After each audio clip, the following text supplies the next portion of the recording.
Bismillahirrahmanirrahim. Assalamualaikum warahmatullahi wabarakatuh.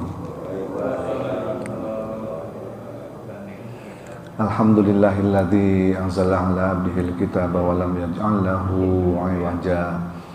Wassalatu wassalamu ala sayyidina Muhammadin nabil mustafa wa ala alihi wa sahbihi wa man ihtada ma ba'du. Hadirin jamaah subuh yang dirahmati Allah Subhanahu wa taala, puji dan syukur marilah senantiasa kita panjatkan kehadirat Allah Subhanahu wa taala atas begitu banyaknya anugerah dan limpahan nikmatnya kepada kita semua, sehingga pada pagi ini kita masih diberikan kesempatan dan juga kesehatan untuk bisa melaksanakan sholat subuh berjamaah, dan insyaallah kita akan lanjutkan dengan ta'lim. Salawat dan salam semoga selalu tercurah kepada junjungan kita Nabi besar Muhammad SAW. Mudah-mudahan kita senantiasa istiqomah bisa melaksanakan sunnah-sunnahnya, dan semoga di akhirat kelak kita mendapatkan syafaatnya. Amin ya rabbal alamin. Jamaah subuh yang dirahmati Allah Subhanahu wa taala, hari ini kita akan belajar hal yang sangat penting.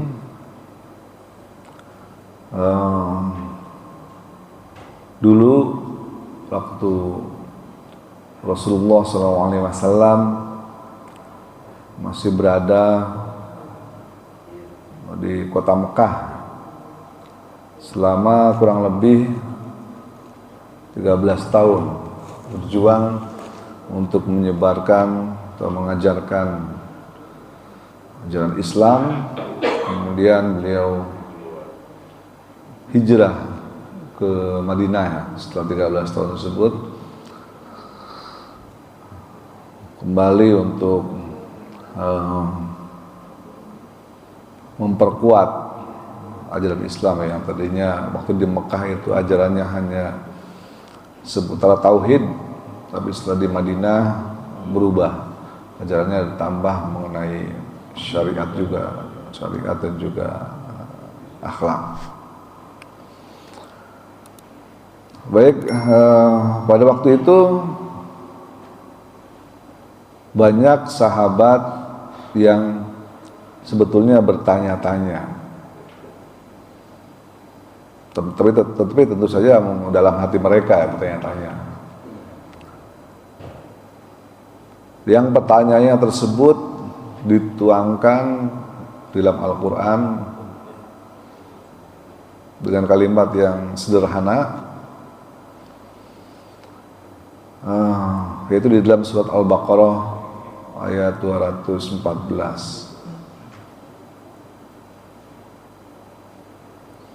A'udzubillahi minasyaitonirrajim. Al-ba'sa'u wad-dharra'u wa zulzilu hatta yaqular rasul. Apakah kamu mengira bahwa akan masuk surga padahal belum datang kepadamu cobaan?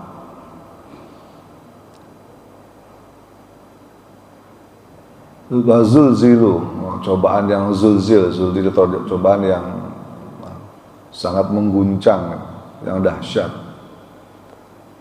Seperti kalimat idza zulzilatil ardu zilzalaha, ketika bumi digoncangkan segoncang-goncangnya, zilzalaha. Ini sini ada kalimat zulzilu, goncang, dengan cobaan yang sangat mengguncang jiwa, mengguncang umat. Hatta yaqular rasulu, sampai dengan mereka berkata,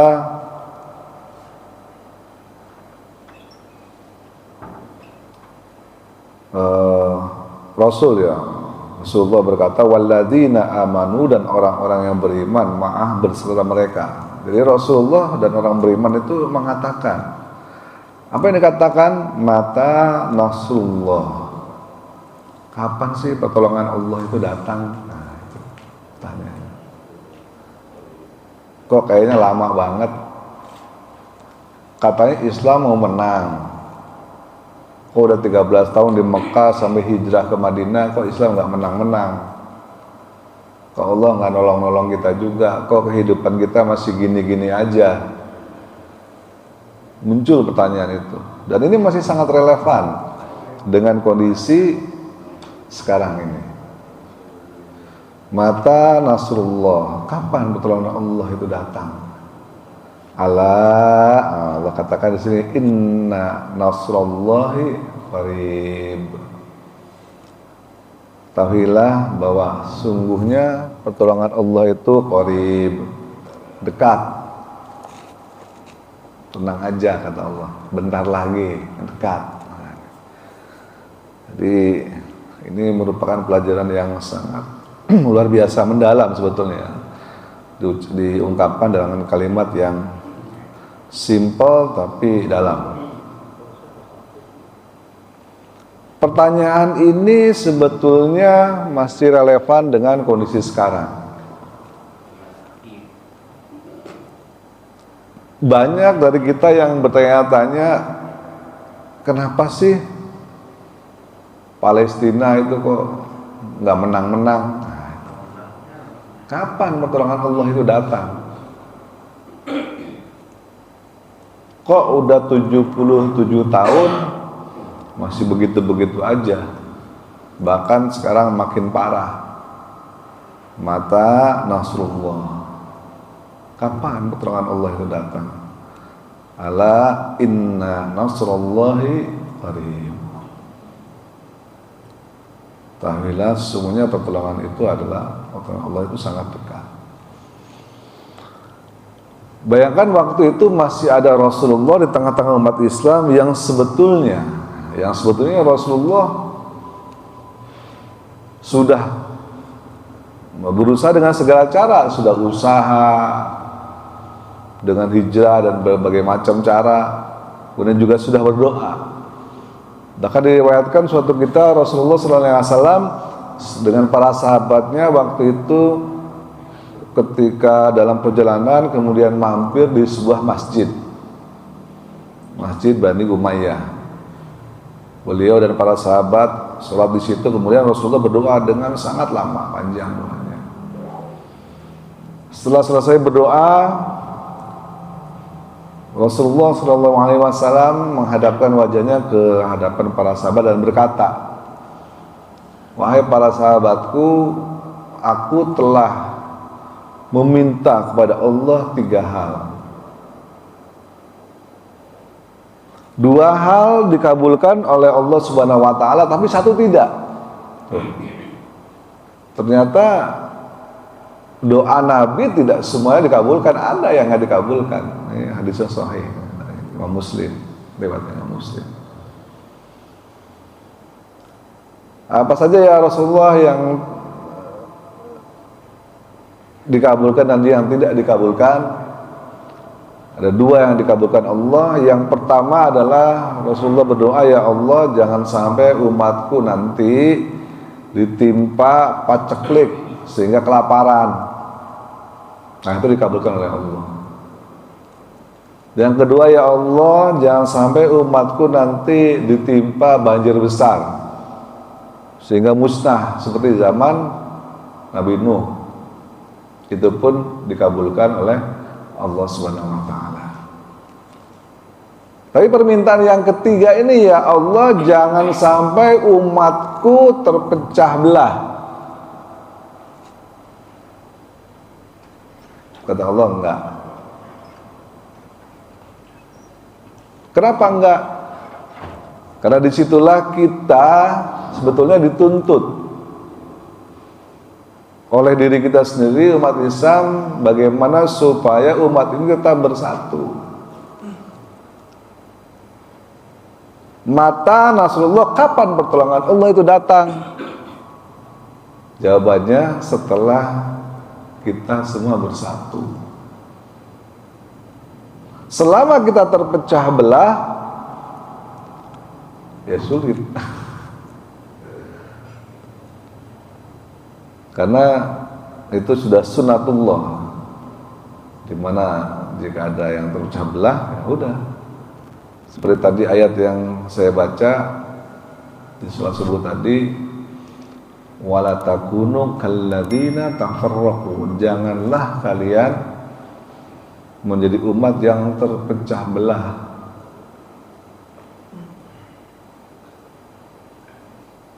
Nah, ayat tadi sering kita dengar ya, terutama di setiap hari Jumat itu ayat tersebut dibaca diulang-ulang. Ya ayyuhalladzina amanu taqullaha haqqa tuqatih, janganlah hai orang-orang beriman, bertakwalah kepada Allah dengan sebenar-benarnya takwa. Apa sih makna sebenar-benarnya takwa itu? Wala tamutunna illa wa antum muslimun. Satu, kalian jangan sampai mati dalam keadaan tidak berserah diri, bukan umat Islam, bukan orang Islam. Itu satu. Jangan berani-berani deh mati bukan Islam, jangan, itu nekat namanya. Itu kira-kira.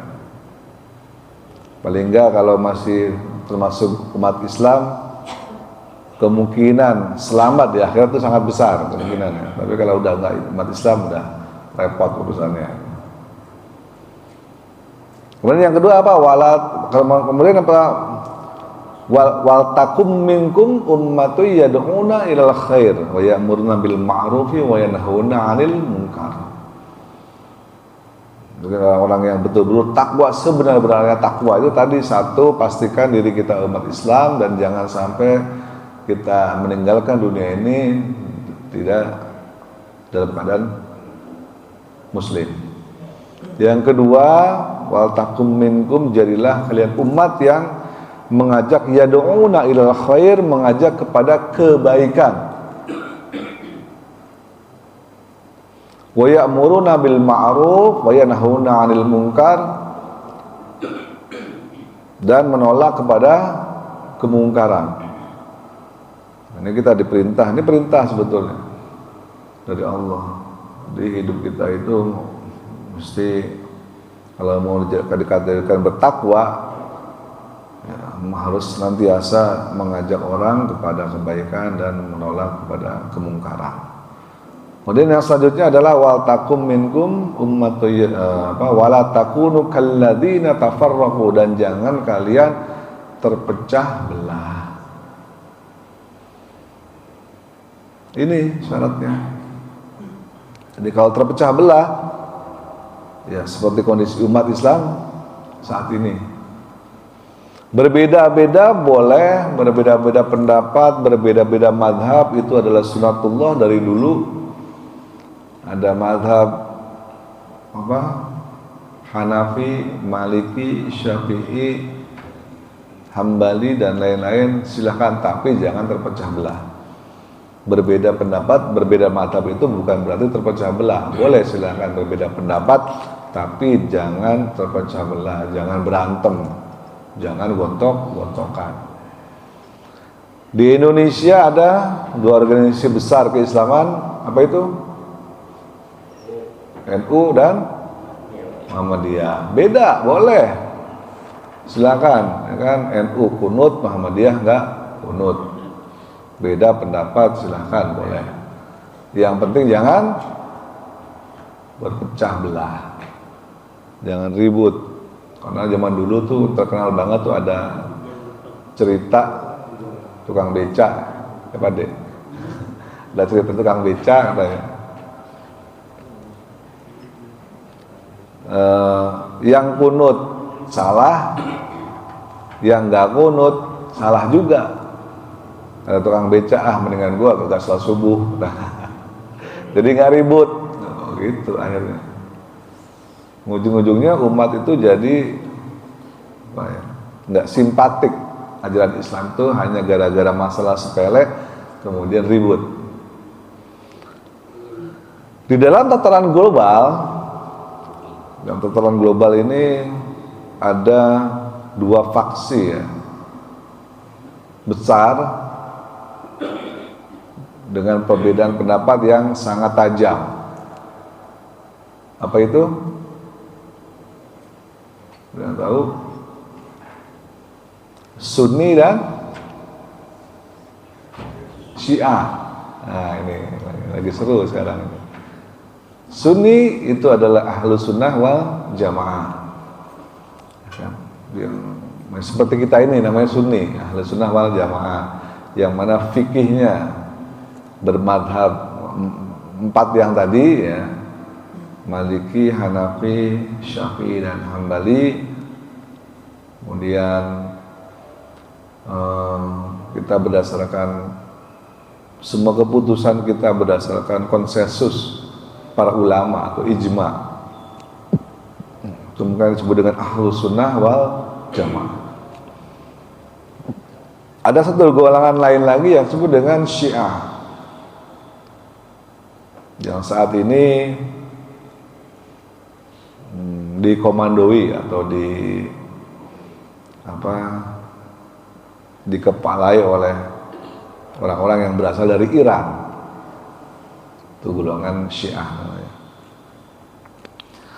Kalau kita melihat sejarah, jadi Syiah ini sebetulnya kelompok sempalan dari umumnya umat Islam.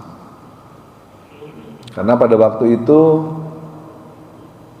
ya makanya kenapa doa Nabi tidak dikabulkan oleh Allah, karena memang Allah tahu apa yang akan terjadi. Begitu Rasulullah SAW wafat, apa yang terjadi? Umat bingung siapa pengganti beliau. Tuh. Dari situ udah langsung terjadi perpecahan, percekcokan yang sampai detik ini ya masih. Itu masalah utamanya. Begitu Nabi SAW wafat, umat bingung siapa yang menggantikan beliau jadi pemimpin umat Islam. Suksesi kepemimpinan, ribut di situ. Keributannya paling tidak terpecah menjadi dua kelompok. Yang pertama kelompok yang menginginkan Abu Bakar As-Siddiq menjadi pengganti beliau, khalifah. Kelompok yang kedua menginginkan Ali bin Abi Thalib yang menggantikan beliau menjadi khalifah. Kelompok yang pertama yang beralasan kenapa Abu Bakar lebih pantas, lebih layak, karena Abu Bakar jelas-jelas sering diminta menjadi imam sholat pada saat Rasulullah sakit. Jadi wakilnya selalu Abu Bakar. Kalau Rasulullah sakit, beliau tidak bisa mengimami, maka Abu Bakarlah yang maju sebagai imam menggantikan Rasulullah. Bahkan Rasulullah pernah bermakmum pada Abu Bakar, pernah. Waktu Abu Bakar sudah mulai melaksanakan sholat, tiba-tiba Rasulullah merasa agak sehat badannya, kan beliau kamarnya itu sama Masjid Nabawi nempel ya, sampai sekarang jadi kuburannya atau jadi makamnya. Beliau tinggal buka gorden doang dari jendela. Udah mulai sholat subuh. Beliau merasa agak sehat, beliau turun dan ikut menjadi makmum. Pernah satu kali Rasulullah jadi makmumnya Abu Bakar. Jadi bagi golongan yang pertama tadi pengennya Abu Bakar aja deh yang jadi pengganti Nabi, karena memang Nabi mengisyaratkan, setelah mereka gitu mengisyaratkan yang mengganti Nabi setelah Nabi tiada adalah Abu Bakar. Dengan isyaratnya adalah bahwa Abu Bakar senantiasa menjadi imam salat, dan bahkan Nabi pernah bermakmum kepada Abu Bakar As-Siddiq. Sementara kelompok yang kedua menginginkan Sayyidina Ali bin Abi Thalib radhiyallahu anhu. Kenapa demikian? Karena Ali itu adalah masih keturunan, masih satu keturunan dari Rasulullah, golongan Bani Hashim. Siapa itu Ali? Ada yang masih ingat? Bin Abi Thalib. Berarti Ali itu anaknya Abu Thalib. Abu Thalib itu siapa? Pamannya Nabi ya. Abu Thalib pamannya Nabi. Jadi Ali ini pamannya Nabi, Ali bin Abi Thalib. Sehingga apanya Nabi? Sepupu. Jadi Ali bin Abi Thalib itu adalah sepupunya Nabi, bahkan dinikahkan dengan anaknya Nabi, putrinya Nabi, yaitu Fatimah. Sepupu Nabi dinikahkan dengan anaknya Nabi, Fatimah. Bayangkan, keluarga dekat, keluarga inti. keturunan Bani Hashim. Kata golongan mereka, ini harusnya lebih berhak, ini lebih cocok untuk menjadi pengganti Nabi.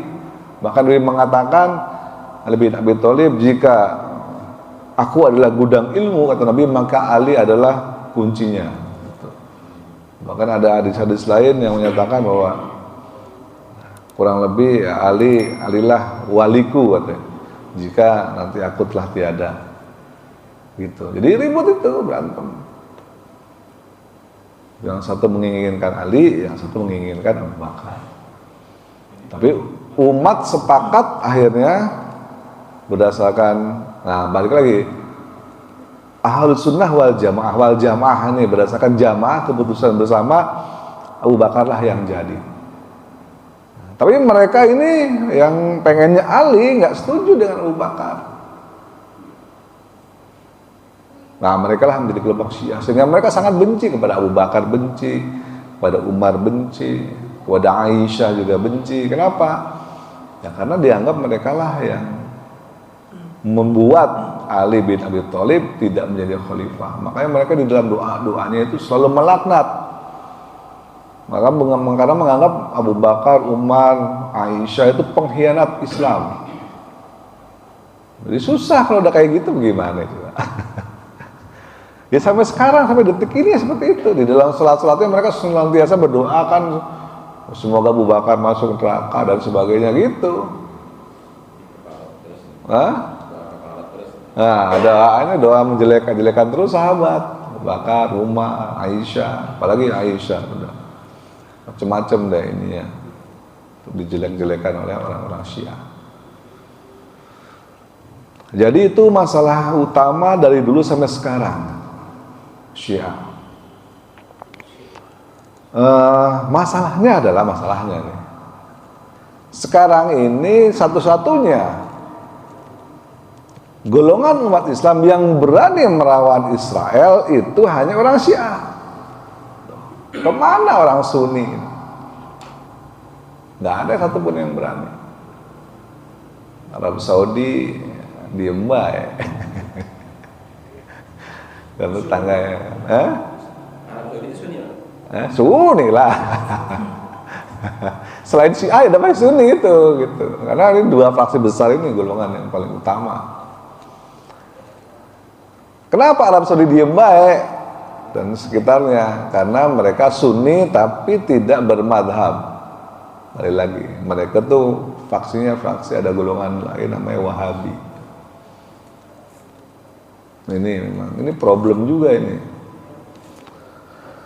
Karena Wahabi itu sebenarnya faksi politik juga.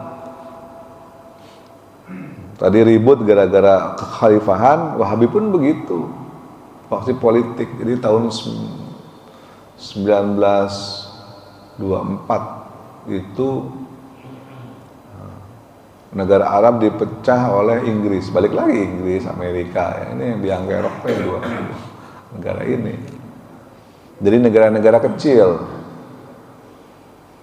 Jadi ceritanya dulu ada dua orang yang bekerja sama di Saudi.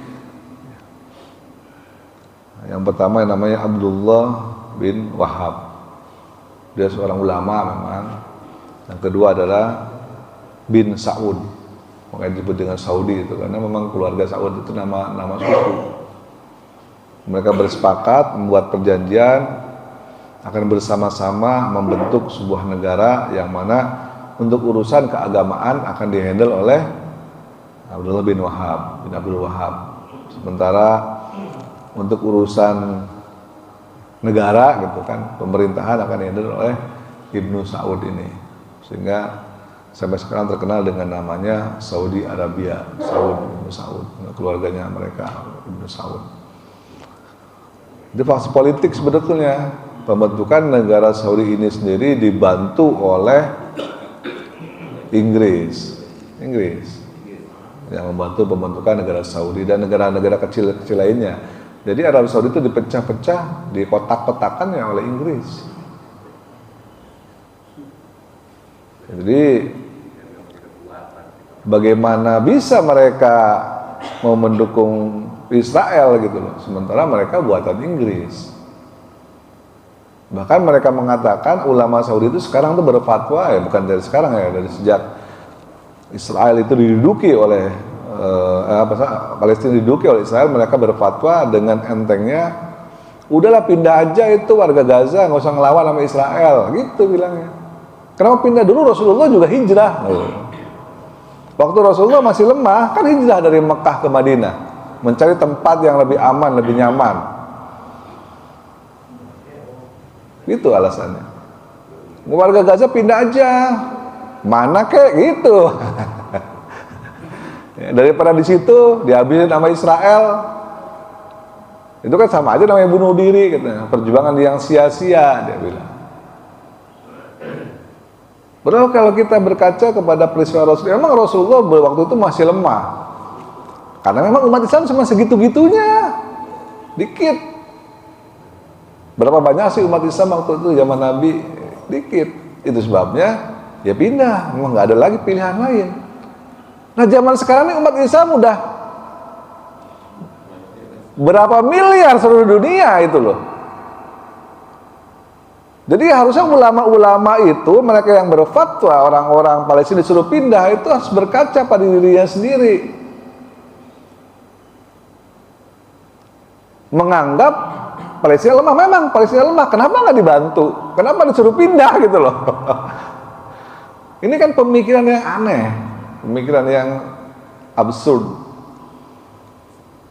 Mestinya kalau dia merasa dia juga bagian dari umat Islam, bagian dari orang Palestina, punya rasa kepedulian dengan Palestina, ya jangan suruh pindah nih, gua bantu pesawatnya, ya kan, senjatanya. Lu butuh berapa pesawat F-35 misalnya? Kan kaya-kaya semua tuh negara-negara Arab. Beliin kayak pesawat. Kenapa Israel tuh menang terus? Karena dia disokong oleh Amerika, dikasih bantuan. Itu masalahnya. Amerika tuh membantu Israel setahun itu bisa 2 triliun dolar. Bisa dibayangin nggak? Makanya menang terus Israel. Kenapa? Pesawatnya dikasih sama Amerika, kan? Misil rudal-rudalnya dikasih sama Amerika, dan seterusnya. Sementara Palestina nggak ada yang bantuin, malah disuruh pindah. Bantu kek, kasih juga pesawat, kasih juga persenjataan gitu. Jadi satu-satunya negara itu masalahnya adalah yang berani melawan Amerika itu adalah saat ini Iran, which is dia itu beraliran Syiah, dan Syiah ini sangat dibenci oleh orang-orang Wahabi. Tuh, jadi masalah. Jadi orang Wahabi itu mereka lebih senang Israel yang menang dibanding Iran yang menang. Karena bagi mereka Iran itu ancaman. Kalau Iran menang, wah gawat nih, gua bisa dibom gitu ntar sama Iran, gua bisa ditekan sama Iran. Dia lebih takut sama Iran. Ya, justru orang Islamnya sendiri gitu, aneh kan? Mereka lebih senang yang menang itu Israel, karena mereka dengan Israel mah damai, nggak ada permusuhan. Bahkan Arab Saudi dan negara-negara lainnya dengan Israel tuh ya sudah saling berbagi data intelijen. Mossad sudah punya perjanjian dan sebagainya. Satu-satunya negara di Timur Tengah yang belum tunduk sama Israel dan Amerika tuh hanya Iran sekarang. Lainnya sudah tunduk semua, lihat aja. Kemarin Qatar ngasih pesawat Boeing 777 apa ya, 737 itu sebagai hadiah ke Presiden Donald Trump. Ngasih gratis loh pesawat, buat pesawat kepresidenan katanya. Senilai 1,4 triliun. Oh, bayangin.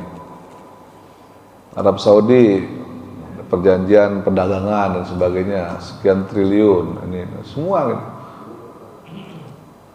Jadi di satu sisi kita senang ada yang masih punya kemampuan untuk melawan Israel, membela Palestina, tapi di sisi lain kita miris. Kok yang membantu golongan Syiah kan gitu? Kenapa bukan kita golongan Sunni ya? satu aliran dengan kita, itu masalahnya. Di sisi lain, ada juga negara-negara Arab itu sekitarnya tuh mereka justru lebih merasa terancam dengan keberadaan Iran. Jika Iran menang, bagi mereka itu ancaman dibanding jika Israel yang menang. Jadi serba salah sekarang ini kondisi perpolitikan di dunia Islam ini. Makanya Al-Quran menyatakan tadi jangan terpecah belah. Kalau terpecah belah, ya begini terus. Sampai kapan juga begini terus. Maka doa Nabi SAW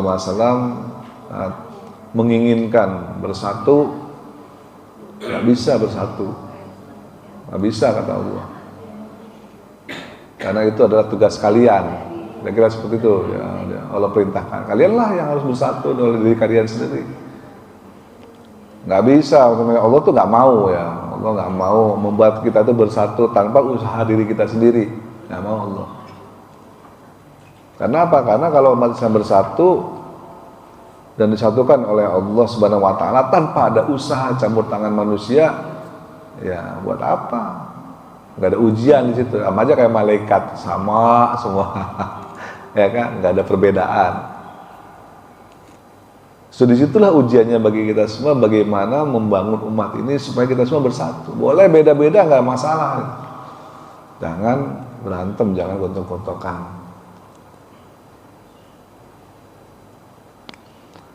Apa sih bedanya Syiah sama Sunni? Nah, ini, secara apa? Secara ideologi gitu atau keagamaan.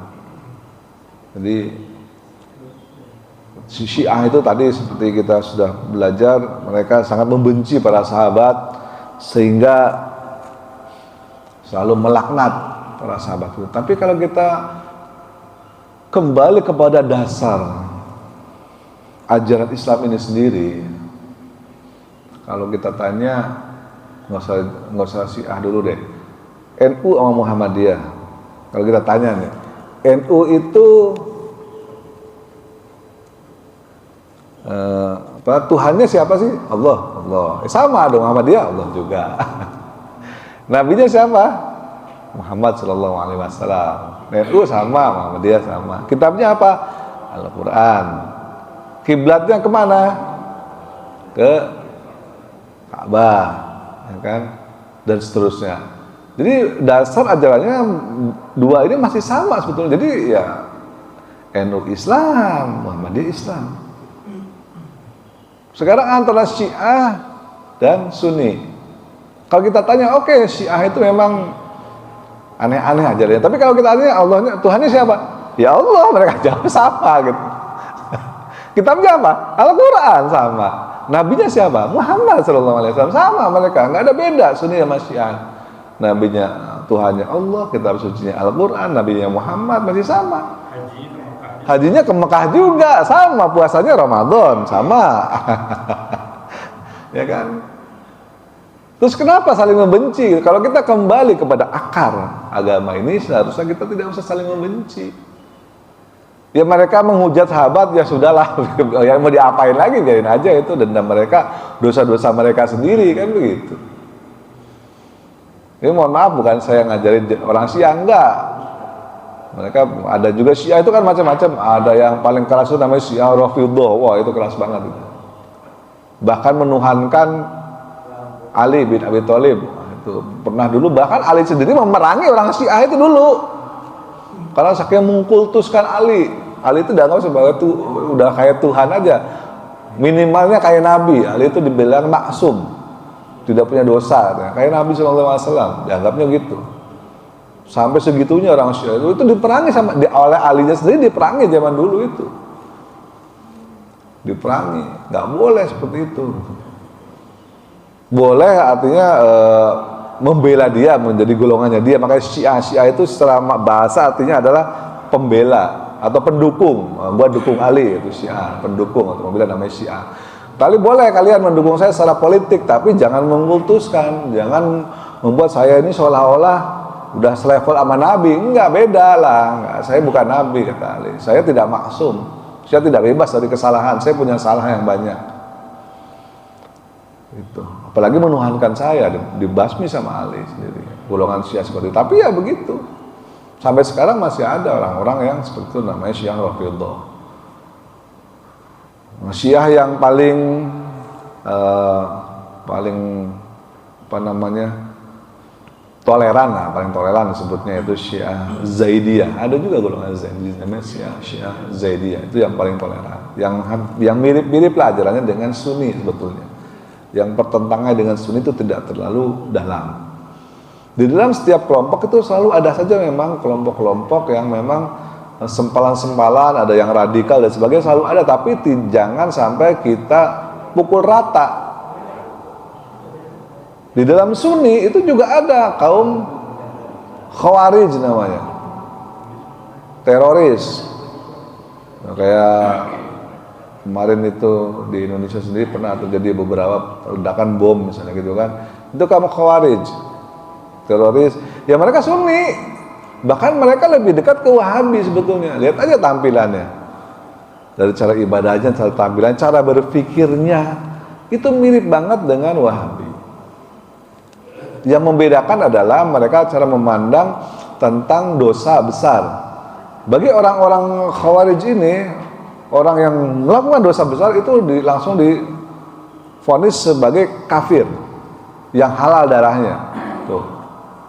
Tapi bagi Wahabi tidak, dosa besar ya dosa besar, tinggal taubat. Itu bedanya. Tapi yang lainnya tuh mirip, ajarannya tuh sama.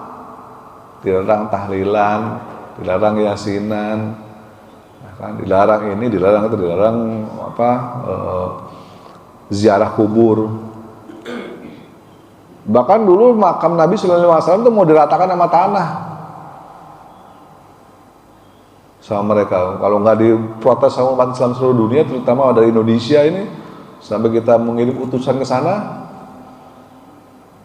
akhirnya gagal rencana untuk meratakan makam Rasulullah. Kalau diratakan sampai sekarang kita ziarah ke Masjid Nabawi nggak ada itu, nggak bisa jilat-jilat pagar di sana. Ya mohon.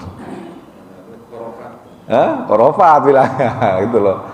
Gitu. Bahkan yang namanya Syekh Albani itu ahli hadisnya kaum Wahabi. Nggak pernah mau dia namanya sholat di Masjid Nabawi, nggak mau. Kenapa? Karena di dalamnya ada makam. Haram hukumnya bagi dia sholat di masjid yang ada makamnya. Tuh. Makanya orang-orang Wahabi Indonesia tuh begitu. Sampai sekarang lihat kalau masjidnya ada makamnya nggak? Kan di kita umum ya, depan masjid itu pasti ada pemakaman itu kan. Bagi mereka itu menyembah kuburan gitu mikirnya. Itu kan susah. Gitu. Jadi apa-apa haram, apa-apa bid'ah, apa-apa khurafat dan sebagainya. Jadi ya gitu ribet. Nah, sehingga orang Syiah ini sangat benci dengan Wahabi, orang Wahabi juga sangat benci dengan Syiah. Jadi orang Wahabi akan senang kalau Syiah itu musnah dari muka bumi. Mereka lebih senang bekerja sama dengan Israel dibandingkan dengan Syiah.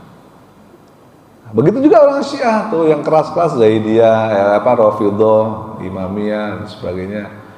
Itu nggak senang sama orang-orang Islam Sunni. Jadi kan susah gimana tuh. Kalau kita pikirin gitu kan. Kapan Mas? Makanya pertanyaannya balik, mata Nasrullah, kapan pertolongan Allah ini datang? Jadi ya gitulah pokoknya, serba salah.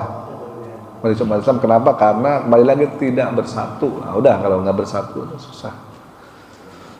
Kalaupun sekarang misalnya nih kita senang ya, Iran menang misalnya dengan Israel ya, kita senang, saya terus senang dan lain. Umat Islam saya yakin banyak yang senang karena Israel selama ini menjajah Palestina.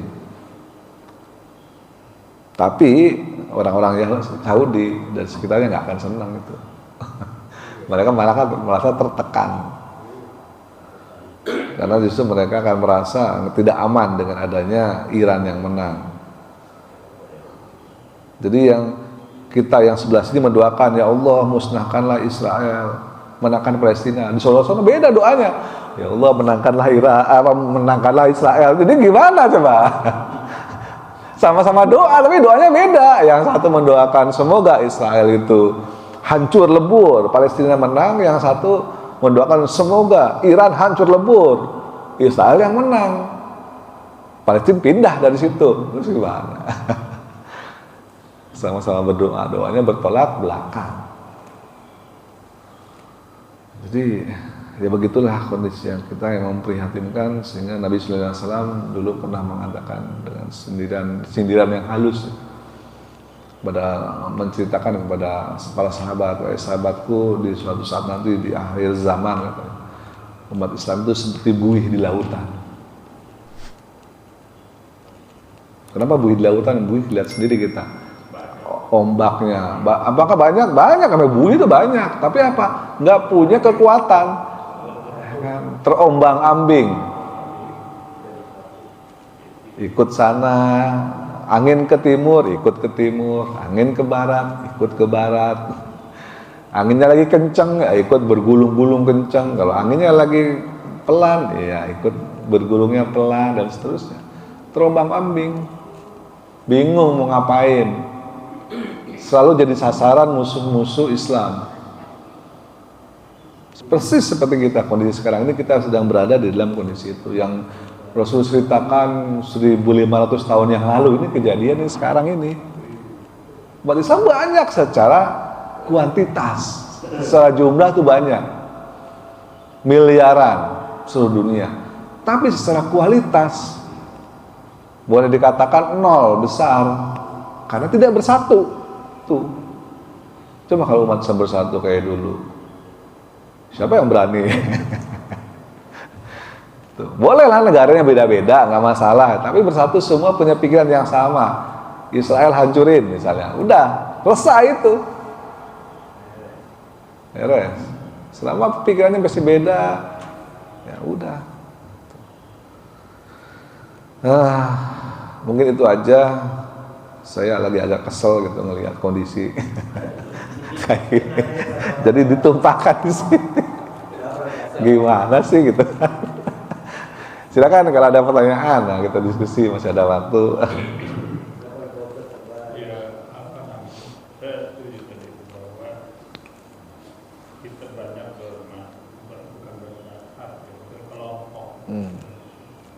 Tapi yang betul, kita kenapa nggak dicari persamaan? Padahal kita banyak hal. Yang pokok adalah masalah akidah, Al-Quran, Nabi, haji, rukun Islam, amal, nggak ada perbedaan. Sholat, ya sholat berbeda, itu kan salah fikih. Dan taruh supaya kalau kita itu kalau sholat tidak pakai karpet, dia harus menyentuh tanah. Karena nanti duduk tidak ada karpet, tanah, jadi dia bikin supaya kening itu. Yang gitu-gitu dimasalahin. Itu masalah fikih, menerjemahkan, dia ingin mencontoh Rasul. Nah, kadang-kadang itu yang membuat kita, wah sholat begitu dulu. Bid'ah terus. Di bawah batu ya. Padahal dia pikir Rasul bahwa dia nggak mau pakai karpet itu udah zaman modern. Dia Rasul itu dulu di pelepah pisang atau langsung ke tanah menjedawahi, kira-kira gitu. Nah pemikiran itu yang, nah kita sama, kita dikompori oleh Wahabi ini sebenarnya. Dikompori kepentingan wajah. Nah itu sebenarnya itu pertama. Yang kedua adalah sebenarnya dalam agama ya kita nggak masalah itu teologi kan. Teologi itu yang menjadi ribut itu kan antar wilayah. Kalau wilayah tidak hanya masalah Islam tok di situ, masalah kekuasaan, masalah hegemoni, yang ada sekarang itu akhirnya ya agama itu dibawa-bawa, maka dia bilang agama itu jadi pemicu. Kalau orang kan sentimen agama itu kan menjadi kuat gitu aja. Jadi dibawa itu sentimen, padahal bukannya menjadi kuat, malah jadi perpecahan. Ya itu sih kalau saya melihatnya. Ya saya dengan Yahudi pun ya saya pikir Mungkin kita lebih dekat. Ya kita saja secara belajar teologi. Islam secara teologi lebih dekat dengan Yahudi. Iya, lebih dekat. Kita harus akui itu. Ya, dengan Yahudi dengan Nasrani ya. Yang problem kan sekarang Zionis. Nah, ini. Zionisnya, kalau teologinya kita lebih dekat. Sama-sama tidak makan babi, harus kosher. Kalau kita menyembelih halal, dia nggak mau juga. Kalau dia mau makan halal tidak ada orang Yahudi, minimal dari rumah makan Islam. Itu dia sunat, Tuhannya juga satu, mengesahkan Tuhan. Mirip-mirip, banyak kemiripan itu. Kalau kita secara teologi, tapi yang masalah itu Zionis, penjajah yang masalah itu sama dengan dulu di Afrika Selatan yang di zaman modern ini. Apartheid. Nah, apartheid. Sekarang kan dia mempraktekkan itu juga kan, orang dikurung, penjara terbesar juga. Jadi bukan masalah teologi, tapi dengan sentimen agama Diperkuat itu. Diperkuat, nah itu. Padahal Yahudi dilindungi di mana, coba baca sejarah di Maroko. Ada suatu pulau itu orang Yahudi merasa aman, gak ada apa-apa. Sejarah Holocaust, orang di Afrika banyak itu menolong orang Islam, menolong orang Yahudi. Di Indonesia juga dilindungi. Iya, Di Semarang. Tapi kalau banyak untuk daerah Semarang. hegemoni kewilayahan. Karena Yahudi sendiri membenci Zionis kan, mereka sekarang demo itu di Amerika tuh, bebaskan Palestina, bebaskan orang yang demo orang Yahudi. Dia bawa bendera Palestina tuh. Jadi sebenarnya Yahudi nggak ada masalah, yang masalah Zionisnya itu si Netanyahu gitu yang bermasalah itu. Yang saya nggak habis pikir itu adalah kelompok-kelompok masyarakat yang masih mengagung-agungkan orang penjajah. Banyak sekarang dia di Indonesia, di luar negeri. Padahal bukan masalah teologinya, masalah Zionisnya ini yang orang. Soalnya moralnya yang bahaya sebenarnya.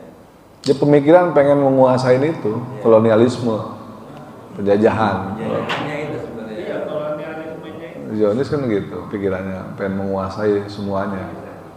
Jadi si Israel itu pengen menjadi Amerika di Timur Tengah, gitu, menguasai. Jadi polisinya Timur Tengah, nah itu Israel maunya begitu dia. Semua dikontrol sama dia.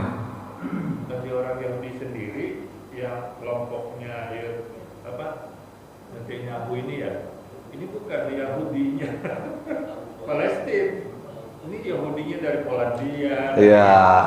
dari Polandia, dari Ukraina. Jadi Yahudi Eropa itu, bukan Yahudinya aslinya keturunan Bani Israel kan.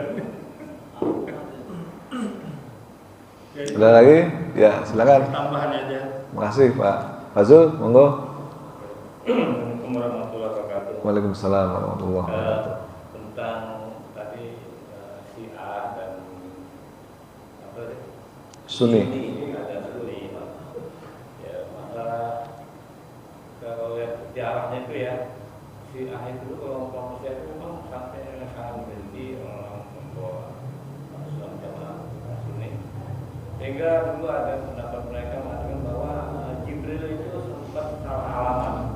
Ya, Jibril menyampaikan Wahyu. wahyu pertama itu bilangnya harusnya ke Ali. Begitu. Itu isi Rafidhah ya, mengkultuskan Ali itu karena diperangi oleh Ali sendiri. Alamat. Iya, itu dia. Ke Ali dan Muhammad wahyu pertama. Kemudian masalah yang antara NU Muhammadiyah, antara Hasan Asy'ari dan Kiai Haji Ahmad Dahlan itu terlalu banyak. Mereka itu dua orang yang sama-sama berguru di Iya. guru yang sama. Setelah kepada tanah air mendirikan dua organisasi ini kan. Masalah perbedaan itu hanya bersifat cabang, bukan masalah pokok. Jadi yang tidak terlalu gitu.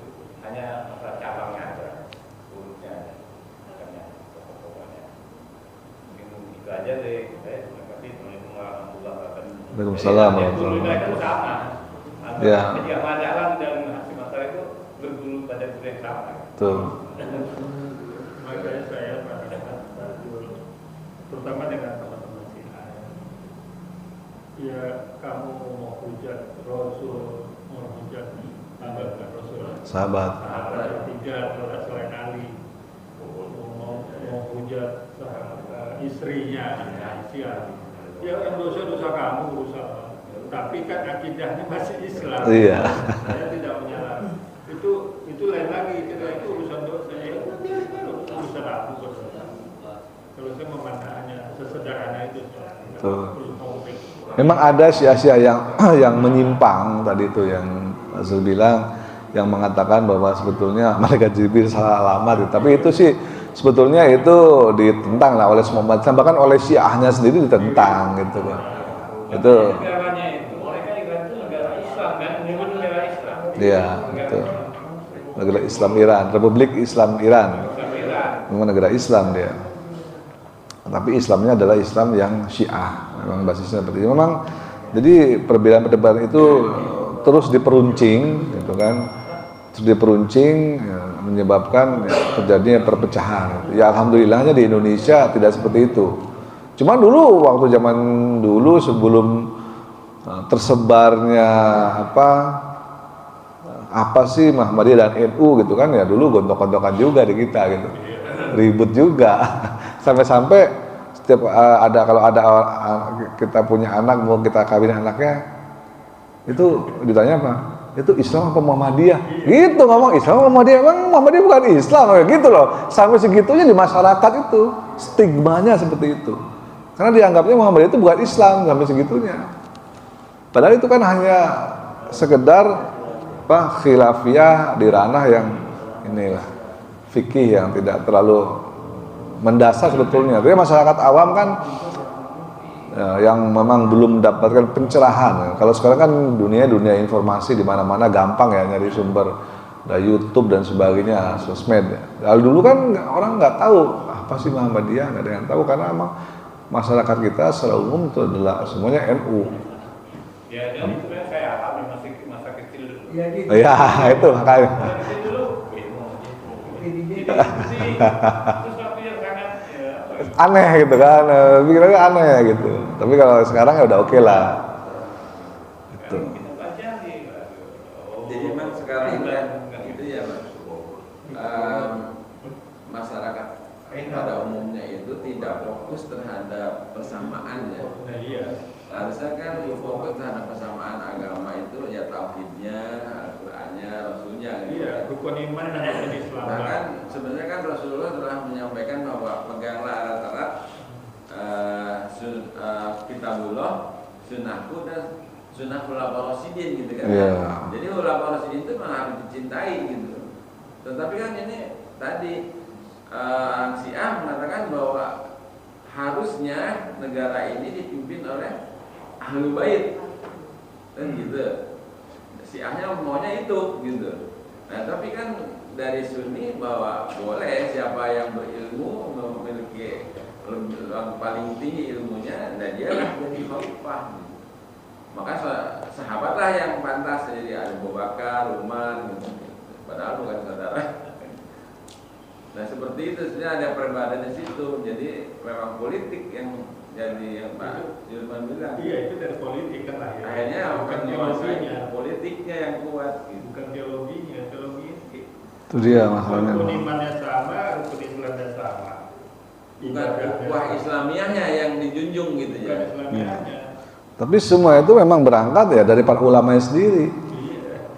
Padahal ulama-ulama itu ya. Ulama itu sendiri justru yang manas-manasin, yang memecah belah gitu. Jadi yang harus betul-betul, kalau rakyat kan ngikut aja apa kata ulama, kata ustadz, kayak kata kiainya kan. Kata ustadz saya begini, ya udah gimana. Dikomporin. Kata ustadz saya kunut itu bid'ah. Nah, gimana? Terus gitu loh. Seperti sekarang ini kan semua kitab-kitab itu kalau kita mencari itu udah agak sulit ya. Yang hampir semua itu disohihkan gitu loh. Di sejak Al-Albani itu kan. Jadi kitab-kitab seperti kitab Fathul Bari gitu atau Sirah Nabawiyah itu disohihkan oleh Al-Albani gitu. Sampai begitu. Gitu. Ya itu makanya. Kayak si Albani dianggap sebagai mujaddid ya, pembaharu dalam ilmu hadis bagi mereka gitu. Jadi kalau udah kata Albani itu sahih, walaupun itu hadis Bukhari, ya didoifkan sama dia. Walaupun hadis Bukhari, walaupun hadisnya itu Muslim, tapi kalau kata Albaninya doif ya doif. Jadi mereka lebih mengikuti pendapatnya Syekh Albani dibandingkan pendapatnya Imam Bukhari dan Muslim. Memang bagi mereka Syekh Albani lah penerusnya atau pembaru dari ahli hadisnya dibandingkan setelah zamannya Imam Bukhari, Imam Muslim dan lain-lain itu. Padahal itu baru terjadi pada tahun 1900-an kan gitu kan? Iya betul. Baru-baru ini gitu kan? Ya itulah makanya justru para ulama sendirilah yang memanas-manasi, yang memecah belah umat ini. Kalau kita kan sebagai umat ikut apa kata ulama kan gitu. Kata ulamanya bid'ah ya bid'ah. Kalau kata ulamanya haram ya haram. Kata ulamanya kafir ya kafir kan begitu. Ya mungkin itu aja